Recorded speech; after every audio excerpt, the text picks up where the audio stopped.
નમસ્કાર દોસ્તો, પીપીએસકે લક્ષ્મીનગર મોરબી ડેઇલી વ્લોગની અંદર કેમેરામેન હસમુખવાળા સાથે હું હાતિમ રંગવાલા આપને વેલકમ કરું છું. દોસ્તો, આપ જેમ જાણો છો કે અત્યારે આપણે કર્મવીર જે નેત્રહીનો છે એની આખી એક સિરીઝ ચલાવીએ છીએ અને એ લોકોનું જે જીવન છે એ કેટલું સંઘર્ષથી ભરેલું હોય છે, એ લોકોને શું પરિસ્થિતિનો સામનો કરવો પડ્યો હોય છે અને આજે એ લોકો શું અનુભવે છે તેના ઉપર આપણે જે છે આખું ઇન્ટરવ્યૂ એ તમારા બધા સુધી પહોંચાડીએ છીએ.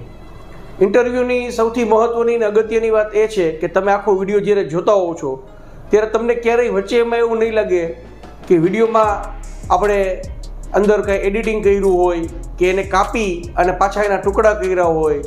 જે એ બ્લાઇન્ડ વ્યક્તિ પોતે અનુભવે છે એ જ અનુભવો આપણે તમારા સુધી પહોંચાડીએ છીએ. હું એને જે પ્રશ્ન પૂછું છું એ પ્રશ્ન એને શીખવાડેલા નથી હોતા, એના અંદરથી જે એને જવાબ આવે છે એ બધા જવાબ આપતો હોય છે અને એના જે હૃદયની વાત છે એ તમારા બધા સુધી એ પીરસે છે. કારણ કે અંધ વ્યક્તિનું જીવન આપણે જેટલું ધારીએ છીએ એટલું સહેલું હોતું નથી. એને ઘણો પરિશ્રમ કરવો પડતો હોય છે અને ઘણા લોકોનું સારું પણ જીવન હોય છે કે એના ફેમિલી એને ફૂલ સપોર્ટ આપતું હોય છે, પણ એવા ફેમિલી જૂજ જ હોય છે દોસ્તો. બાકી અમે જ્યાં સુધી જોયું છે ત્યાં સુધી અંધ વ્યક્તિ સંઘર્ષ કરીને જ એના જીવનમાં આગળ આવતો હોય છે.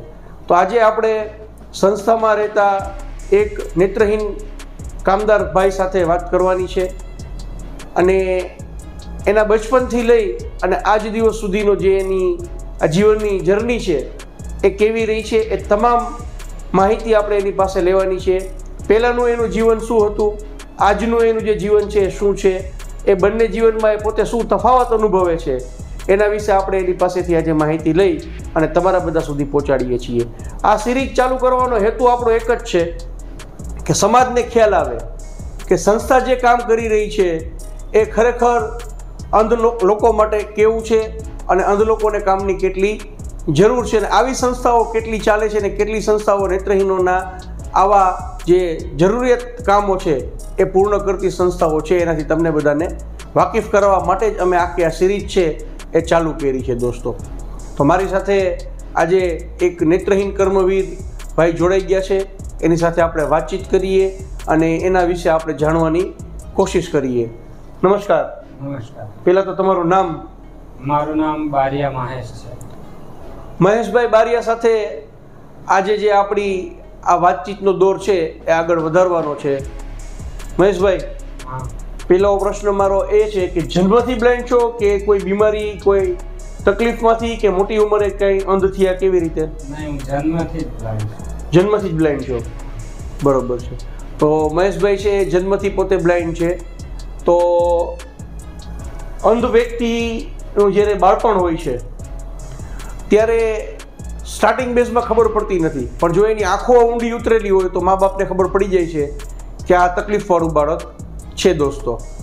હવે મહેશભાઈ, અંધ વ્યક્તિની એજ્યુકેશન માટેની સ્પેશિયલ સ્કૂલો હોય છે, આપણે લગભગ બધા લોકો જાણતા હોય છે. તો તમારા મા બાપને, તમારા ફેમિલીવાળાને ખબર પડી કે તમે અંધ છો ત્યારે તમારા માટે એમને શું વિચાર્યું? કંઈ યાદ આવે છે બચપનનું? બચપનનું તો એ વખતે તો બચપનનું એવું કંઈ યાદ નથી. ઓકે. સ્કૂલ ભણવા માટે તમને તમારા મા બાપ મૂકવા આવ્યા હતા કે કોઈના મારફતથી તમે ત્યાં ગયા હતા ભણવા? ના, હું એક નોર્મલની સ્કૂલ હતી, એમાં એક અમારા શિક્ષક આવતા હતા, એમણે મને ત્યાં સ્કૂલમાં રોજ લઈ જાય ને ત્યાં બેસાડી રાખે. પછી એમને બરોડા બ્લાઇન્ડ સ્કૂલની ખબર પડી એટલે એમણે મારા મમ્મી પપ્પાને કીધું કે મહેશને બ્લાઇન્ડ સ્કૂલ છે સ્પેશિયલ, ત્યાં ભણવા મૂકો. તો મારા મમ્મી પપ્પાએ ના પાડી. તો એ કે ના, તમે ના આવો તો હું મૂકી આવીશ. પછી એક દિવસ તોય મારા મમ્મી પપ્પા નતા માનતા. પછી એમણે એવું કીધું કે તારે હું પાછો આવું આમ આ ઢોલક ને તબલા ને એવું વગાડતો મારી રીતે, એટલે ત્યાં પ્રાર્થના વગાડતો ને એટલે એમને ખબર હતી કે એક પ્રોગ્રામ છે તે મહેશને તબલા વગાડવા લઈ જવાનો. બરોબર. તો આપણે તમે આવો તો આપણે બે લઈને જઈએ કે એક જગ્યાએ પ્રોગ્રામ છે. સ્કૂલમાં એમ કરીને. તો પછી મારા પપ્પાને એવી રીતે છેતરીને કે હા, પછી મારા પપ્પા કે હાલ હાલો હું અહીંયા આવું કે એમ કરીને બરોડા સ્કૂલમાં લઈ ગયા. અને પછી ત્યાં જઈને કીધું કે આ સ્કૂલ છે અને અહીં મૂકવાનો છે. તો એ મારા પપ્પા તો કે ના મારે પાછો લઈ જવો. તો એ સાહેબ કે ના હવે તો મૂકીને જ જઈશું આપણે. પછી તો એ મારા પપ્પા છેલ્લે નીકળવા ટાઈમે રોયા. તો એ કે ના તમે કહેતા હોય તો તમને હું પાછો 2 દાડો પછી અહીં તમારે જોવા આવું હોય પાછો લઈ જઈશ. બાકી આજે તો મૂકીને જ જઈશું એમ કરીને એ મૂકીને આવ્યા. ત્યારથી હું 1 થી 7 બરોડા ભણ્યો. બરોબર છે. હવે એ જે સાહેબ હતા, હા, એ સાહેબનું નામ યાદ છે? હા, વિનોદભાઈ પટેલ હતા. અમારા ત્યાંના એ બાજુના સંતરામપુર બાજુ. બરોબર છે, વિનોદભાઈ પટેલ. હા. તો વિનોદભાઈ પટેલ ખરેખર ભગવાનના મોકલેલા એક દૂત જ ગણાય. હા. કે જેને એક અંધ વ્યક્તિને નિશાળ સુધી પહોંચાડ્યો. આજે મા બાપ રાજી નથી હોતા, કારણ કે મા બાપને એવું લાગતું હોય છે કે આને દેખાય નહીં તો આ કાંઈ કરી શકે નહીં ને આને કાંઈ થઈ જાય. પણ ખરેખર બ્લાઇન્ડ વ્યક્તિને જો યોગ્ય પહેલેથી જ એને ટ્રેનિંગ આપવામાં આવે, એને સ્પેશિયલ બ્લાઇન્ડ સ્કૂલોની અંદર એને બેસાડી એનું એજ્યુકેશન તૈયાર કરવામાં આવે, એને આપવામાં આવે અને બ્રેઇલ લિપિનો અભ્યાસ એક વખત બ્લાઇન્ડ વ્યક્તિ કરી લઈએ એટલે જીવનમાં ક્યારેય પાછો પડતો નથી. તો મહેશભાઈ, સ્કૂલમાં નોર્મલ વ્યક્તિ સાથે કેટલો સમય ભણ્યા? હું 2 વર્ષ જેવું ત્યાં રહ્યો. બરોબર. અને બરોડા જ્યારે બ્લાઇન્ડ સ્કૂલમાં મૂકવા આવ્યા હતા સાહેબ, ત્યારે ઉંમર કેવડી હતી? ત્યારે તો મારી ઉંમર લગભગ 15-16 વર્ષ. 15-16 વર્ષની ઉંમર હતી. હા. હા હા. અને 2 વર્ષ જે નોર્મલ વ્યક્તિ સાથે ભણ્યા અને ત્યાર પછી બ્લાઇન્ડ સ્કૂલની અંદર રહીને ભણ્યા, બેમાં શું તફાવત લાગ્યો? નોર્મલ સ્કૂલમાં તો આપણે ત્યાં તો એમને આપણું કોઈ આવડતું ના હોય એ શિક્ષકોને, એટલે એ તો એમ આ મૌખિક બોલાવે, એકડા ને કપો અને એવું તેવું શીખવાડતા. અને જે દેખતા છોકરાઓને શીખવાડે એ સાંભળવાનું. બરોબર છે. એ રોજ મને એવી રીતે તોય તારે ઘરે ના બેસી રહેવાનું કે. અને એ બાઇક લઈને આવે ને સવારમાં આવે સ્કૂલે જાય એટલે મારા ઘરે થઈને મને લેતા જાય, સાંજે પાછા ઘરે છોડતા જાય. એવું કરતા. તો દોસ્તો, શિક્ષકો છે એ ખરેખર આશીર્વાદરૂપ હોય છે, ભગવાનનું સ્વરૂપ ગણાય છે. કારણ કે આજે એના માટે કોઈ પણ બાળક હોય, ચાહે દિવ્યાંગ બાળક હોય કે ચાહે નોર્મલ બાળક હોય, એ સમાન હોય છે. અને એમાંય જ્યારે દિવ્યાંગ બાળક હોય છે ત્યારે શિક્ષકોનો જે પ્રેમ એ દિવ્યાંગ બાળકને મળે છે અને એનું જીવન છે એ ખરેખર બની જાય છે. એટલે જ આપણે કહીએ છીએ કે ગુરુ ગોવિંદ દોનો ખડે, કાકો લાગુ પાય, બલિહારી ગુરુ આપકી ગોવિંદ દિયો બતાય. તો દોસ્તો, ગુરુનું જે સ્થાન છે એ ખરેખર આપણા જીવનમાં બહુ અગત્યનું ને મહત્વનું હોય છે. તો 7 પાસ કર્યા પછી આગળ અભ્યાસ ટોટલ કેટલો કર્યો ને ક્યાં કર્યો? મેં 1 થી 7 બરોડા ભણ્યા, પછી 8 થી 12 અમદાવાદ BPA માં, અમદાવાદ અંજન મંડળની અંદર. 8 થી 12 સાથે બીજા કોઈ કોર્સ કર્યા? હા, સંગીત કર્યું, એ બરોડા કર્યું હતું 2 વર્ષ. અને પછી 1 વર્ષ પાછું અમદાવાદ. 1 વર્ષ અમદાવાદ કર્યું, 2 વર્ષ બરોડા કર્યા. સિવાય બીજી કોઈ ટેકનિકલની તાલીમ કોઈ આતે કાંઈ? ના, બીજી કઈ નહીં. એજ્યુકેશન કઈ સાલમાં પૂરું કર્યું? મેં 2010માં. 2010માં એજ્યુકેશન પૂરું થયા પછી મનમાં કઈ વિચાર આવતા હતા? પછી વિચાર આવતા હતા ને હવે ઘેર બેઠા શું કરવું એવા. હા, તો શું કર્યું પછી? પછી એટલામાં એમ કરતે અમદાવાદ આ અંજન મંડળવાનો કોન્ટેક્ટ થયો. તો એમણે લીપમાં જગ્યા હતી તે મને ત્યાં એમણે જોઈન કર્યું. દોસ્તો, આની પહેલાં પણ આપણે સાંભળ્યું હતું કે અમદાવાદની અંદર લિપમેન તરીકે એક ભાઈ કામ કરતા હતા, એનો ઇન્ટરવ્યૂ મેં તમારા સુધી પહોંચાડી દીધું હતું. તો આજે આ બીજો એક વ્યક્તિ છે કે જે અમદાવાદ લિપમેન તરીકે નોકરી કરીને પોતાની આજીવિકા ચલાવતો હતો. એ આ બીજો વ્યક્તિ અત્યારે આપણે જોઈએ છીએ. તો હું મોરબીવાસીઓને પણ અપીલ કરું છું કે મોરબીમાં પણ ઘણા બધા ટાવરો છે, મોટી મોટી ઇમારતો આવેલી છે. તો તમે પણ એક બ્લાઇન્ડ વ્યક્તિને આવી રીતે રોજગારી આપી શકો છો કે તમને તમારા ફ્લોર સુધી પહોંચાડી દે, તમારા ફ્લોરથી તમને પાછા લાવે. તો આવી રીતે તમે એક બ્લાઇન્ડ વ્યક્તિને રોજગારી આપવામાં મદદરૂપ બની શકો છો. દોસ્તો, કેટલા વર્ષ લીપમાં કામ કર્યું? 2012 થી 2016. તો પછી આગળ મોરબી આવવાનો વિચાર કેમ આવ્યો, કેવી રીતે, શું થયું? પછી 2016માં અમારે ત્યાં કોન્ટ્રાક્ટ બેઝ પર હતું લેકનું, એટલે સાઇટ પૂરી થઈ ગઈ તો પછી એ લોકોએ છૂટા કરી દીધા. બરોબર. કે હવે નવી સાઇટ ચાલુ થશે પછી બોલાવીશું. હા હા. પછી છૂટા કર્યા, પછી 16માં છૂટા કર્યા એટલે 17 હું ઘરે રહ્યો. પછી 18માં પાછો અહીં કોન્ટેક્ટ થયો મોરબી આવવાનો. બરોબર. પછી મેં તમને ફોન કર્યો, તમે કીધું હા આવી જાઓ. એટલે હું 2018ના 5મા મહિનામાં અહીંયા આવ્યો. 2018ના 5મા મહિનામાં. બરોબર છે. તો જે પહેલાનું જીવન હતું અને અત્યારનું જીવન છે એમાં શું ફેરફાર લાગે છે? પહેલાનું જીવન કરતા અત્યારનું તો ઘણો ફેરફાર. પહેલા મારે કઈ પૈસાની જરૂર હોય તો ધારો કે એ ઘરેથી માંગવા પડે. અત્યારે મારે જે કઈ લેવું એ મારી જાતે હું લઈ શકું. એટલે અત્યારે ઘરનાને પણ હું મદદ કરું. પહેલા કરતો નતો, મારે ઉપરથી ઘરેથી લેવા પડે. તો પહેલાનો જે પરિવારનો જે રિસ્પોન્સ હતો ને અત્યારનો જે રિસ્પોન્સ છે એમાં કેટલો ફેર?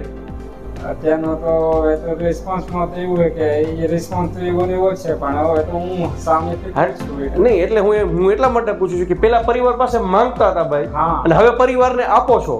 એટલે પરિવારનો કઈ પેલા કઈ કામ, ધારો કે પેલા આપણે ઘરે રહેતા હોય ને તારે કઈ કામ કરવું પડે. હવે જઈએ ને તો ધારો કે તું ના તું આરામ કરે. અચ્છા, હવે એવા બધા ફેર તો દેખાય ને ફેર.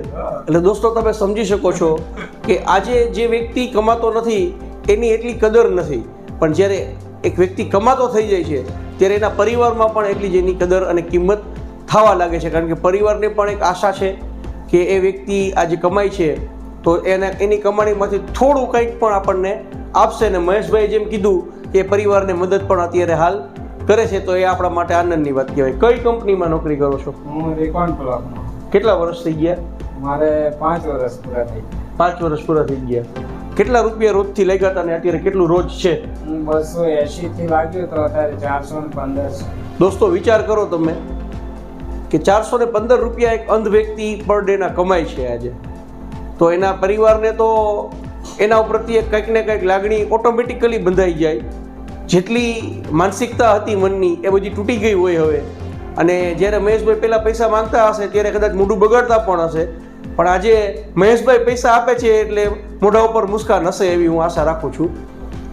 તો આ સંસ્થા જે મોરબીમાં કામ કરે છે એના વિશે થોડી વાત કરો કે તમને અહીંયા કેવી સુવિધા મળે છે, અહીંયાની તમને આ સંસ્થામાં આવ્યા પછી તમને ખુદને કેવું લાગે છે? પહેલાં તો આ સંસ્થા જે કામ કરે છે એ આખા ગુજરાતમાં તો ક્યાંય નહીં, પણ ભારતમાં લગભગ ક્યાંય નહીં હોય.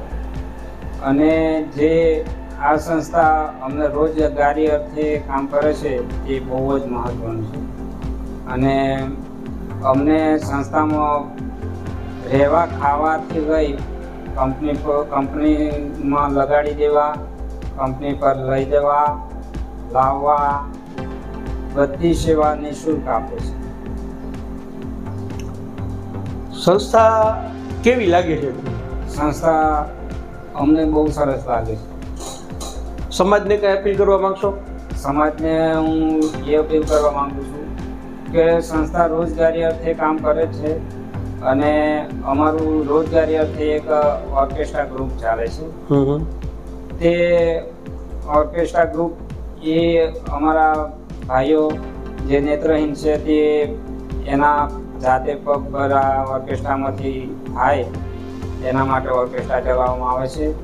તો હું સમાજને એ જ અપીલ કરું છું કે તમે આ ઓર્કેસ્ટ્રાને